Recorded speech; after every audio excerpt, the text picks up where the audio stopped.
My cousin will send me the funds to go through Canada. Welcome to Culture Screen, where we analyze culture. In this episode, we are summarizing the 13th episode from Season 5 of the Sopranos series titled All Due Respect. The episode first aired on June 6, 2004. In the beginning, Johnny Sack, Jimmy Petriel, and Phil Leotardo head over to the morgue to see Billy. Phil asks Johnny how much longer does he expect him to wait before being allowed to take out Blundetto himself. Phil clearly cannot control himself any longer, and so he decides to head over to Christopher Moltisanti's house to ask for Blundetto. When he arrives, Phil sees Chris's mother, Joanne, leaving the house on her way to work. Phil then asks Joanne about Chris's whereabouts. When Joanne tries to walk away from them, Phil threatens to hurt her with the boombox she is carrying. Immediately after the threat is made, Phil's bodyguard reminds Phil that she is Chris's mother, and hurting family members goes against their laws as mafia members. Phil immediately calms down, steps aside, and Joanne runs off crying. We see Phil is getting desperate to find Blundetto, and this can prove to be a problem for Johnny Sack, especially since Phil is a high-ranking member. Phil continues his search for information on Blundetto's whereabouts and heads over to the Crazy Horse. As soon as he enters, Benny Fazio recognizes him from afar and exits the bar. As Benny makes his way to his car and enters the car, before he can start it, Phil knocks on the window. Phil asks Benny for information on Blundetto, but Benny tells Phil that he has no idea where Blundetto is. Phil pulls Benny out of the car and savagely beats him, nearly taking his life in the process. The next day, the crew heads over to the hospital to visit Benny. Tony says this will all be taken care of, but when Tony walks away, the crew members complain that Tony is not protecting them and is instead choosing to protect his cousin Blundetto over the entire crew. Some of the members complain that they are financially being impacted by Tony's decision to keep Blundetto protected as well. After seeing Benny in such horrible condition, Tony almost folds and tells Johnny where Blundetto is located, but he refuses simply as a result of having an enormous ego. Tony also knows that the New York crew will torture Blundetto, and he says to his men this is the reason why he does not want to give Blundetto in. But the viewer knows Tony does not actually care about anyone. He is really keeping Blundetto's location a secret because he does not want Johnny to feel like he has any type of control or authority over him. Tony has also spent the entire series proving to the viewer that the laws all mafia members are supposed to abide by do not apply to him. Essentially, Tony has a deep-rooted issue with any type of authority. This includes both the laws they follow as well as individuals who have authority over him. It's my mess. All my choices were wrong. As we catch up with Tony and Carmela, they are still struggling with raising AJ. And AJ seems to be good at organizing parties and earning cash profits on the side. This does not help in their ability to raise AJ, as now he can generate his own income and no longer depends on his parents or their approval. When Carmela and Tony tell AJ to finish his applications, he refuses and they take away his allowance. Immediately after hearing this, AJ counters and says that he has about $300 of his own money to spend from his cash business he set up. 7 deadly sins, and yours is pride. Remember, I am summarizing this entire series as well as other popular works of literature, movies, and TV shows as well. Subscribe and click the bell so you don't miss the next episode or series. Let me know what you'd like me to summarize in the comments section below. Follow us on Instagram and Twitter for additional content.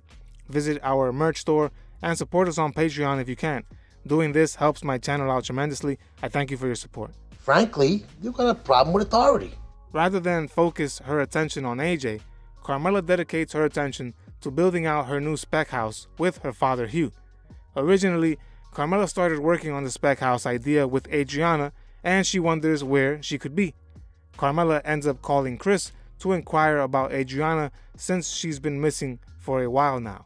Chris, of course, lies to Carmela and says that she broke up with him and ran away. In another scene, Tony goes over to Paulie's house. When he arrives, he questions Paulie about his loyalty to him. As soon as he arrives, he sees the painting he had made of Pyomai after meeting Valentina. This painting brings back horrible memories to Tony of when he took out Ralph, had to put down Pyomai, and his now destroyed relationship with Valentina, his most recent Guma. Paulie tries to explain to Tony that he had the painting salvaged and that the painting means a lot to him, as it reminds him of Tony as his general. Tony decides to take down the painting regardless, and he takes it to the dumpster nearby.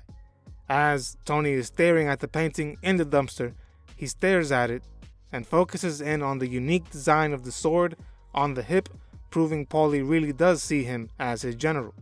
The camera pans back out to Tony's face, now empty of all happiness and joy.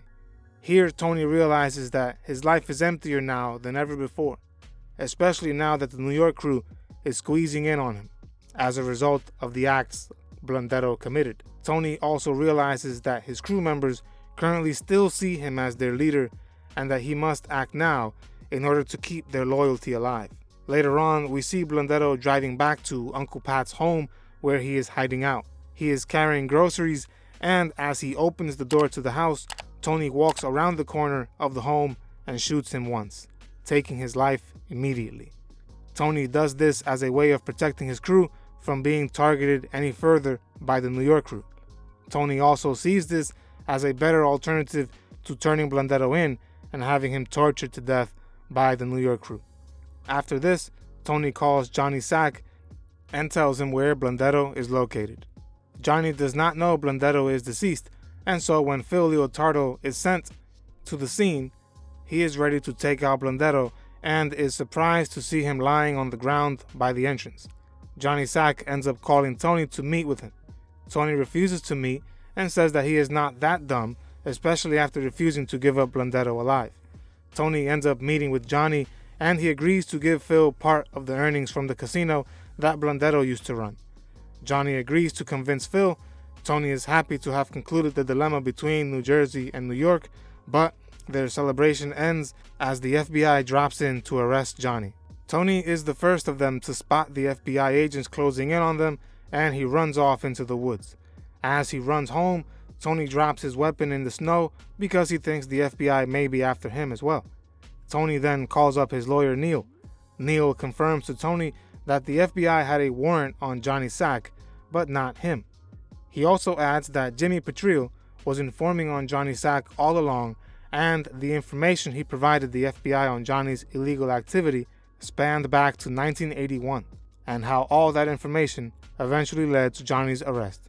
That was episode number 65, titled All Due Respect.